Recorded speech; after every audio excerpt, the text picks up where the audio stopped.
Қайырлы күн, құрметті жерлестер, сіздермен бірге эфирде Темір подкаст жобасы. Сіздермен мен Жанова Аружан. Бүгін бізде ерекше қонақ, біздің Шұбарқұдықты елді мекенімізді әлемге танытқан үздік спортшы, біздің жерлесіміз Наталин Айбат. Сізді бүгінгі подкастта көргеніме өте қуаныштымын. Енді осы жерлестеріңізге және де басқа бір білмейтін таныс емес көрермендерге өзіңізді таныстырып жіберсеңіз.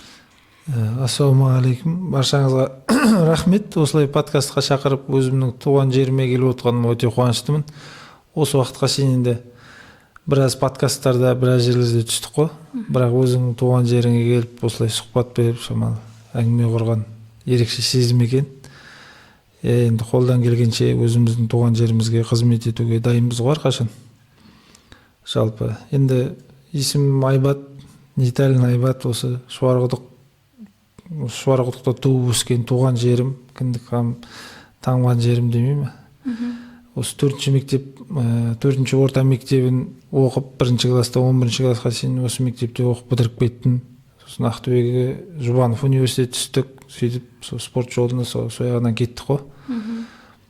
Жалпы осы Шұбардың кәдімгі нағыз тумасымын осы. Жалпы енді осы волейбол спортпен айналысамыз, мектеп кезінен бастап айналыстық. Сол спорттың арқасында біраз жетістіктерге жеттік. Аллаға шүкір. Осындай енді. Жақсы, сіз айтып жатсыз жаңа, мен Шұбарқұдықта өскенмін, осы жердің нағыз тумасымын деп. Енді бір артқа шегініп, ең алғашқы жаттығуларыңыз, бір мектеп кездегі естеліктермен бөліссеңіз, әуелі. Ең алғаш енді жаңағы айтқандай өзіміздің 4-ші мектепте бастадық жаттығуымызды, бастап спортқа сол қызығушылығымыз. Оған шейін де енді бала кезде доп ойнап, әрбір бала жүретіндей сол жүрдік қой. Сол мектеп кезінде өзіміздің Жүсіпәлиев Төлеген деген ағайымыз, сол кісінің еңбегінің арқасында, сол кісінің әйтеуір былай қарағанда спортқа баулып қызығушылығымызды ашқан сол кісі ғой. Сол волейболға бардық, баскетбол ойнадық, волейбол ойнадық, теннис, стол үстіндегі теннис, футбол, бүкіл спортпен заниматься еттік қой. Сол 7-ші класстан бастап сол таза волейболмен айналысып, сол волейболдан дайындалып, сол облыс дәрежесіне, республика дәрежесіне сөйтіп көтерілдік кішкентайымыздан. Сосын мен қасымдағы өзімнің достарымда, класстастарымда жалпы спортқа жақын жігіттер болды, бәрі. Ортаңа да байланысты ғой. Әрине. Спортпен айналысып, оларда сол волейбол, футбол бәрімен айналысып, бәріміз бірге сөйтіп айналысып жүріп, сөйтіп жаңағы профессиональный спорт дейді ғой. Сол жолға түсіп кеттік. Керемет. Осы мектептен басталды жалпы бәрі. Яғни ең алғаш іргетасын қаланған осы біздің Шұбарқұдықта, Шұбарқұдықта, өзіміздің ауылымызда бастағанымыз бар. Керемет. Енді сол кезде бір халықаралық деңгейге немесе әлемге шығам деген ой болды ма? Ол кезде армандарыңыз қалай болды енді? Қазір орындалып жатырған. Енді ол кезде ойламайсың ғой, ондай халықаралық дәрежеге шейін шығам деп. Бірақ енді спортқа қызығушылық болды. Енді жаңағыда айтпаймын,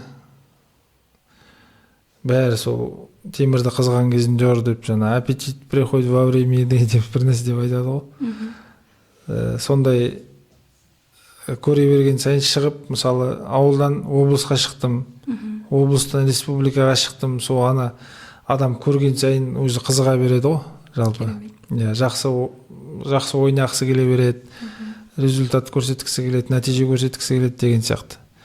Сол сияқты сөйтіп облыс көлеміне шығып, одан қызығушылық артып, республикаға шықтық, одан профессиональный клубтарға кетіп қалып, содан сөйтіп арман өзі, адамның арманы тоқтамайды ғой, шексіз ғой. Адам көрген сайын, жан-жағы ашылған сайын арманында үлкейе береді жалпы. Сонда жастарға айтарым, сондай ауылда жүрген інілеріме, бауырларыма айтарым, қандай мүмкіндік болса шыға берген дұрыс, қорықпай деп. Сондай сол себепті сол жаңағыдай халықаралық дәрежеге жетіп, қазір осындай жағдайға жетіп отыр. Шүкір, бәрібір Алланың қалауымен еңбек, қорықпау керек деп ойлаймын. Шынымен де енді көп адамдар осы арманға сенбейтін ортада жүруі мүмкін, иә? Жаңа айтып жатсыз ғой, менің ортам спортпен айналысатын болды, менің ұстазым да спортшы болды деп. Енді бұл жерде сіздің осылай халықаралық дәрежеге жететіндей, әлемге шығатындай сізді қолдаған кімдер, және де сіз үшін арманға сенбейтін ортада өмір сүру деген қалай? Енді өте орынды сұрақ, жақсы сұрақ жалпы. Енді мені қолдаған ең бірінші, жалпы енді басынан бастап айтып жатық қой, ең бірінші қолдаған әке шешем ғой. Әкем, анам, сол кісілер қолдауымен сол спортты өздерінің енді кезінде жарыстарға жібереді, мысалы бар ақшасын жинап деген сияқты талай жағдайлар болды ғой. Мысалы жарысқа бара алмай жатқан мүмкіндіктер, сондай кезде әке шешеміз жан жаққа шығып, мысалы барын салып жарысқа жіберіп, сол әке шешемнің бастап қолдап бастаған ісі ғой. Содан енді біздер дальше сол ары қарай сол әке шешеміздің еңбегін ақтайық деген ниетпен өзіміздің жаңағы кішігірім арманымыз болғасын, сол арманымызға адал болайық деген сияқты сол еңбектендік. Жалпы енді сол жаңағыдай бапкеріміз қолдады уже. Қасымызда достарымыз деп жатыр, достарымыз қолдап бастады. Сол жан жағында енді бір неде жүргесін, бір волнада дейді ғой. Бір волнада жүргесін, қасындағы адамдар да сондай болады ғой, бір ортада жүргесін. Сол сөйтіп бір-бірімізге қолдау көрсетіп, не істеп, ойнап, сөйтіп шығып кеттік қой. Бірақ алға арман қойғасын, үлкен арман қою керек екен. Армансыз адам болмайды ғой жалпы. Арман қойғасын, оған мақсат ниеттенесің, армандайсың, сосын амалың да соған байланысты болады ғой. Жалпы енді дұрыс арман қоя білу керек деп ойлаймын, просто адам өзінің ниетіне қарай. Яғни сіздің қазіргі жетістігіңіз, әрбір мақсатыңыз, осындай жастарға деген мотивацияңыз ол кішкентай арманнан басталғаны көрініп тұр, иә. Шынымен де қазіргі кезде қоғамда мысалы жастар біреуге өзін дәлелдеуді, немесе ата-анасына өзін дәлелдеуді көбінесе көп жұмыс деп санайды. Яғни ата-анасына өзін дәлелдей алмай, қалаған мамандығына түсе алмай қалатындар да болады. Яғни сіз үшін, яғни қазіргі кезде маман ретінде сізде осы спорт шебері деген мамандықты игеріп жүрсіз. Сол уақытта, яғни өзіңізді қалай дәлелдей алдыңыз? Ата-анаңыздың алдында, немесе достарыңызға, ұстазыңызға деген секілді. Енді жаңағыдай бір мен әке шешеме дәлелдеймін деп бір менде енді ондай ой болмаған шығар. Ұстазыма дәлелдеймін қатты деп бір ондай бір принцип не істеген жоқ, бірақ еңбектенем деген ой болды менде. Еңбектенем, сынбау керек, қорықпау керек деген сияқты. Бірақ енді сонда да ондай ой болады ғой адамда. Әке шешем еңбегін ақтасам екен деген ше. Бірақ маған ешқашан да әке шешем деп айтқан жоқ. Сен істеу керексің, сен бүйту керексің деп, осыны көрсету керексің деген ондай әке шешем ондай бір жүк артқан жоқ та маған. Бірақ енді іштерінде ойларында болған шығар жалпы. Балам осындай болса екен, любой ата-ана ойлайды ғой. Балам күшті болса екен деген, бірақ ойында болады, бірақ андай жүк қылып маған сен бүйту керексің деп ондай қатты ештеңе айтқан жоқ. Бірақ мен өзім сол еңбегін, әке шешеміздің үмітін, еңбегін ақтасам, бапкерлеріміз бар, қасымда отбасым бар, мен келіншегім бар, бала шағам бар деген сияқты. Сол босқа жүрмей ақ қояйын деген сияқты, енді бір еңбек етіп бір дәрежеге жетсем деген ой бар. Сол жастарға, жалпы жастарда, қазіргі жастарда дұрыс айтасыз, ойларын жандай біреуге бір дәлелдеймін деген нені алып тастау керек деп ойлаймын. Адам бірінші өз-өзіне дәлелдеу керек. Сен егер өз-өзіңмен сөзге келісіп, мен осындай зат істеуім керек, істей алам деп істеп шықсаң, сен өзіңнің ішінде бір уверенность пайда болады да. Яғни ішкі тірек мықты болу керек. Ішкі тірек. Өзің ішіңнен істеп шықсаң, өзіңе айтасың ғой, мен істей аламын ғой деп. Мен одан да күштісін істей аламын ғой, значит деген сияқты. Тағы да кетесің да үлкен армандарға. Жаңағыдай солай адам өзі ашыла береді. Өзіне сенген, өзі істегеннен сайын уже сенім арта береді да, уже сенімділік пайда бола береді. Қазіргі балдар, жас жігіттер мысалы, инстаграмымыздан қарайды ғой, әлеуметтік желіден қарайды біздерді енді. Біздер әдемі жерде жүреміз, мысалы, например. Любой адам өзінің инстаграмына, несіне, әлеуметтік желіге әдемі суретін қояды ғой, ешкім жаман суретін қоймайды ғой. Сосын ойлайды, әдемі, анау, бірақ оның артында қаншама еңбегі жатыр, мысалы ше. Ол мен сразу ондай спортсмен болып дәрежеге жеткен жоқпыз ғой. Мен 15 жыл уақытым, мысалы, 15 жыл уақыттың ішінде, сөйтіп 10 жылдың ішінде жеттім бе, сондай уақыт талап етеді, сабырлық керек, төзімділік керек. Сосын жаңа айтпаймын, аз-аздан үздіксіз деген сияқты тоқтамау керек қой. Сосын және жаңағыдай қасындағы ортасы дұрыс болған жақсы ғой. Қасында қолдаушылары дұрыс болған жақсы, ортасы дұрыс болған жақсы. Солай деп ойлаймын. Менің енді Аллаға шүкір, қазір енді шүкіріміз ғой, қолдан келген бәрін істеп жатырық әйтеуір. Иә, керемет. Әлде де биік жетістіктерге жетесіз деп ойлаймын, шынымен де. Рахмет. Жаңа айтып отқандай, шынымен де сізде кәдімгідей ұзақ, енді үздіксіз еңбекпен, ұзақ дайындықпен, бір үмітпен келген бұл еңбек нәтиже деп жатсыз. Ал енді сізде табысқа жеткізген ең үлкен әдетіңіз қандай? Табысқа жеткізген. Осы еңбекке, табысқа, осындай енді дәрежеге мен әкем айтады да всегда, қарапайым бол деп, кішіпейіл бол деп, енді жұлдыз ауруына ауырма деген сияқты. Сондай. Біздің өзіміздің отбасымыз, жалпы ағайын бауырларымыз, өзіміздің достарымыз, мысалы, қарапайымбыз ғой жалпы. Сол қарапайымдылық мен шүкір етемін, өзім сондай бір қарапайымдылықта әкеміз тәрбиелетіп, шіренбе деген сияқты. Жаңағыдай қарапайымдылық, төзімділік қой жаңағы сол. Қарапайым болса адам жалпы биік шыңдарды бағындырады деп ойлаймын. Себебі мен қанша спортсмен жігіттерді көрдім.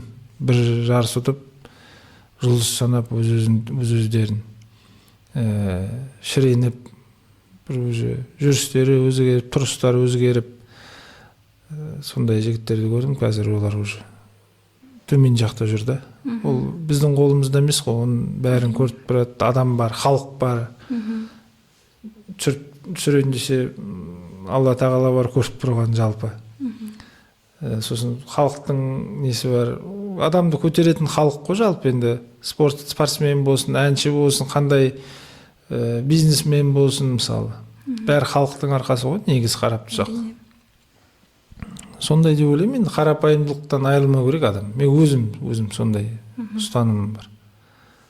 Қарапайымдылық деген. Енді келесі кезекте сіздің спорттағы жетістіктеріңіз туралы айтып өтсеңіз.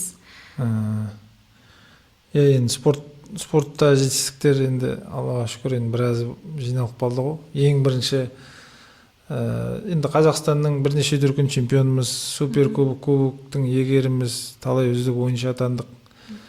Жалпы енді ұлттық құрамамен де, мысалы, Атырау волейбол клубында ойнағанда, сол Азия клубтар арасында чемпионат бар, лига чемпионов деп айтады, чемпиондар лигасы. Содан күміс жүлдегер атандық. И сол жарыста мен үздік ойыншы атандым.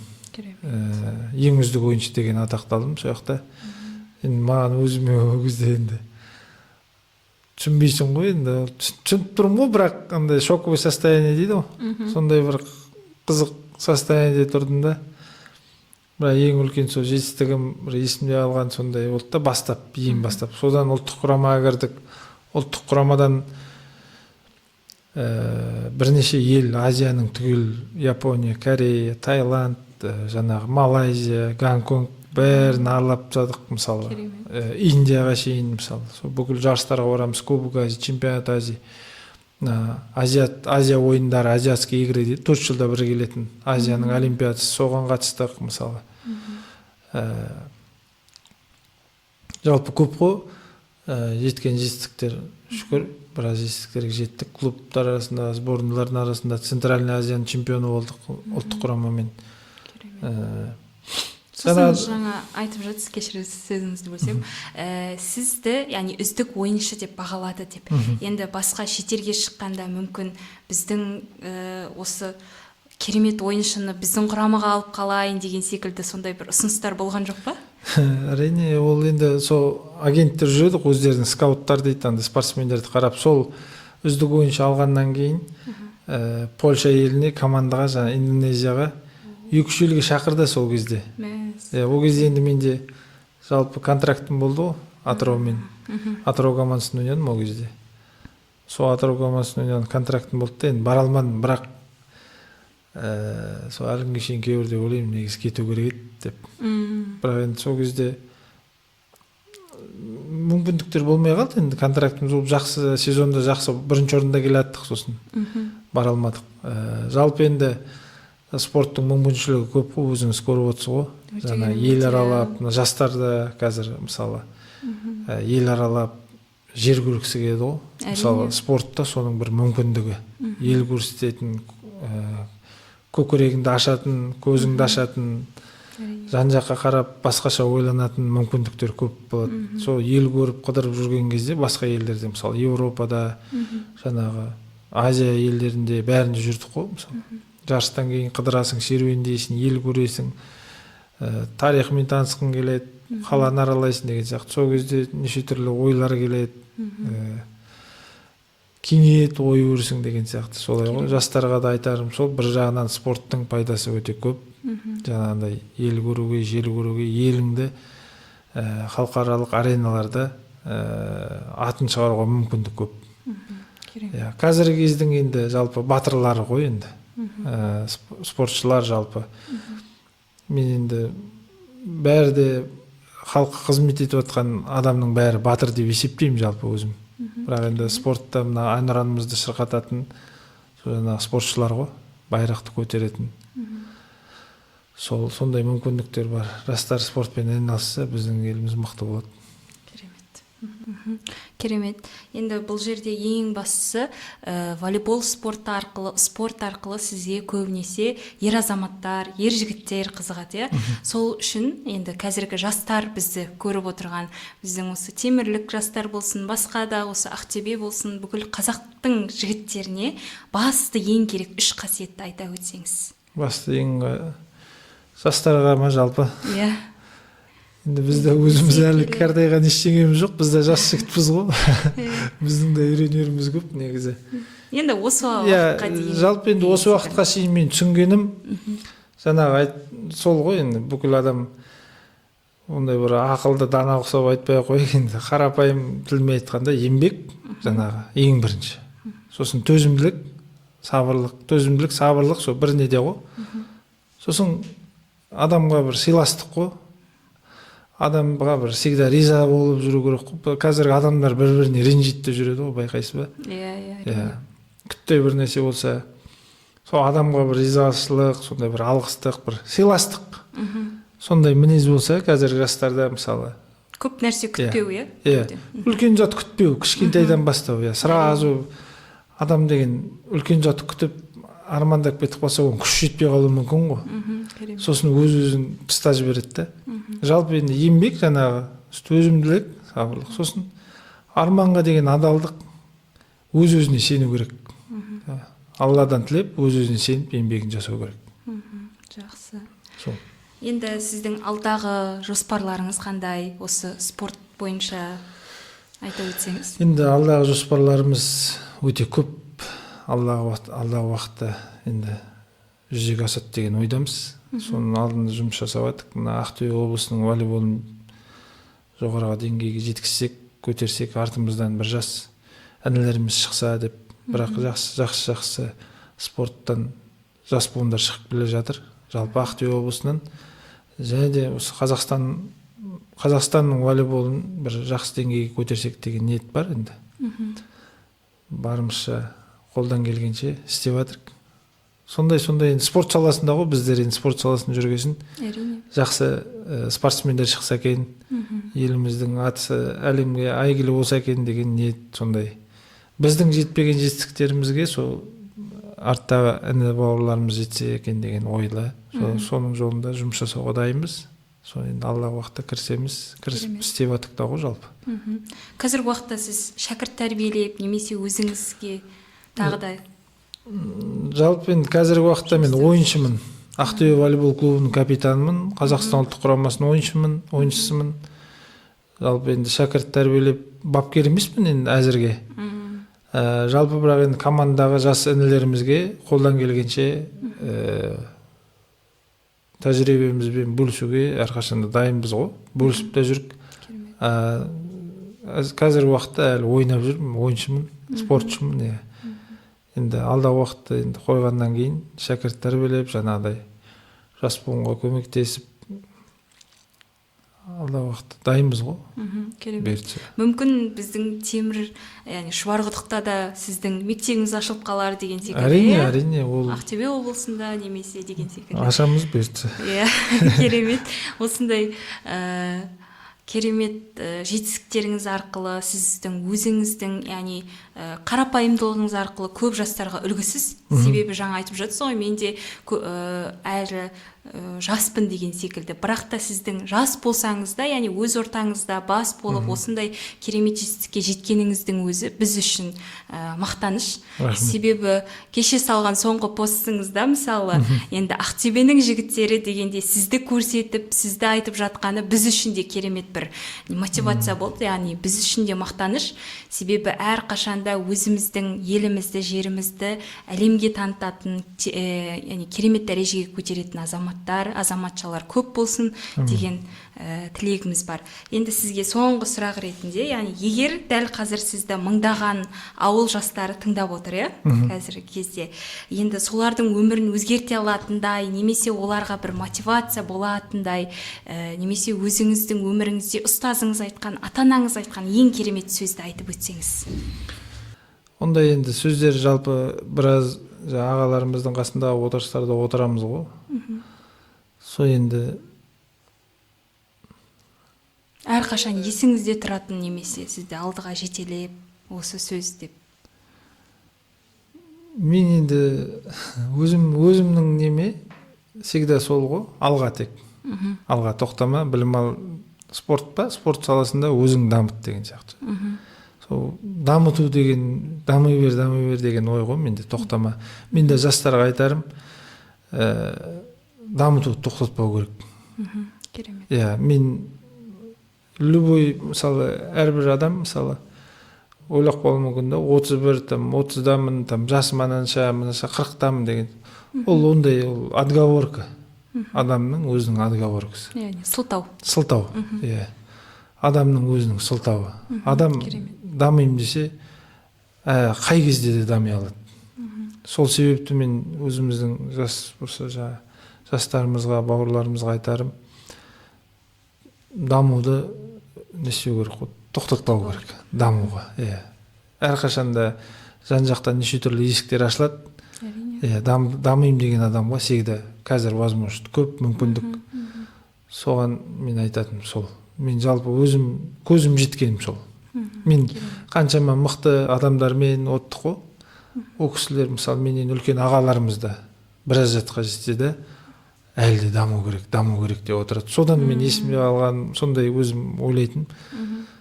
Значит, әлі де дамитынымыз, білмейтініміз көп екен, сол білім алу керек деп мықты жетістікке жетіп жатқан кісілер сөйтіп айтып отырады. Даму керек, әлі аз бізге деген сияқты. Сол сияқты бір жас дамыса, 2 жас дамыса, сөйтіп бәрі мотивация алып бір дамыса, қазақ елі дамиды ғой, мысалы. Үлкен жетістіктер жетеді. Сол даму жолында еңбек ету керек деп айтайыншы, осылай да. Еңбек ету керек, даму жолында еңбек етіп, өз-өзіне білімді құю керек деп ойлаймын. Яғни ең бастысы даму, еңбек ету, білім алу, сол арқылы біз ең биік жетістіктерді, ең биік белестерді бағындыра аламыз дейсіз. Қандай сала болмаса да білім даму керек екен. Спорт, ойлай мүмкін ғой, спортта тренировка, секіресің, ұрасың, бокстасың, күресесің деген сияқты. Жалпы өз саланың өзінің әр қиыншылығы бар ғой. Қазір әлем қалай дамып жатыр, өзіңіз көріп отырсыз ғой. Қандай жылдамдықпен дамып жатқан, спорттың өзі қалай дамып жатқан, мысалы, оған да білім керек. Сол себепті жастарға айтатын, жастар дамудан қорықпау керек. Алға қорықпай еңбек ету керек. Керемет.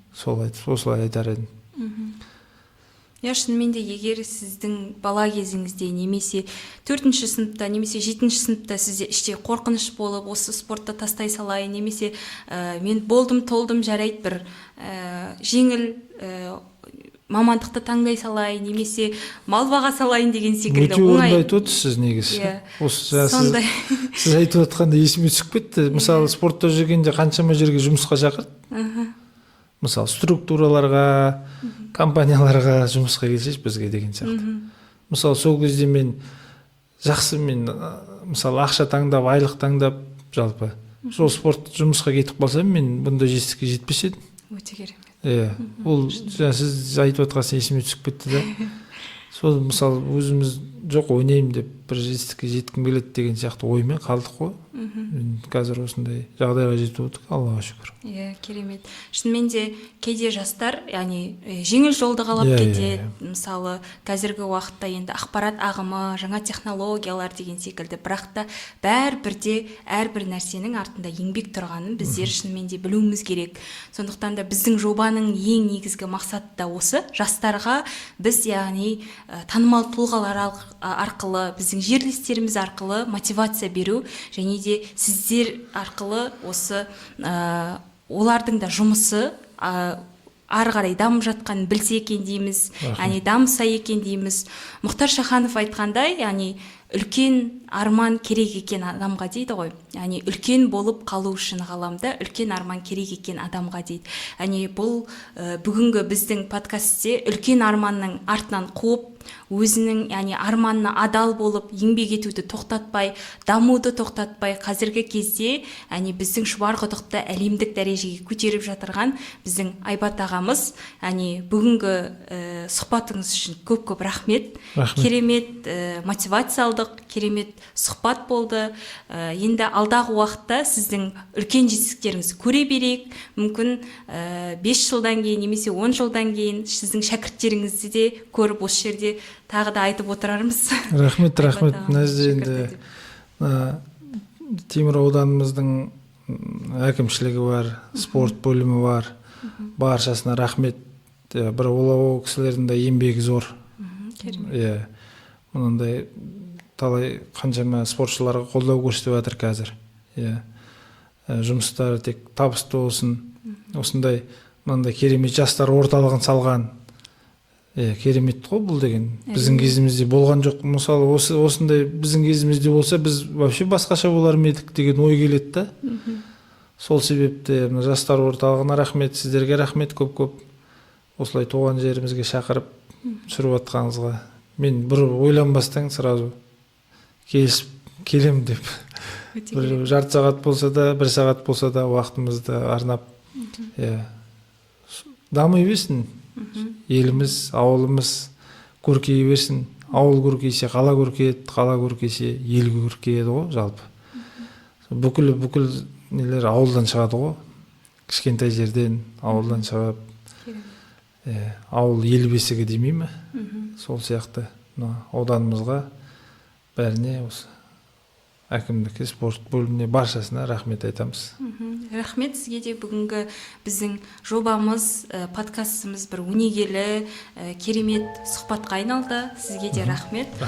Құрметті көрермендер, бізбен болған Неталин Айбат біздің Шұбарқұдықты әлем дәрежесіне көтеріп, әлде де биік жетістіктерге жетеді деп сенемін. Және де осындай биік тұлғалармен әлде де кездесу, сұхбаттар болады. Сондықтан да біздің экраннан алыстамаңыздар, қош сау болыңыздар. Рахмет. Сау болыңыздар.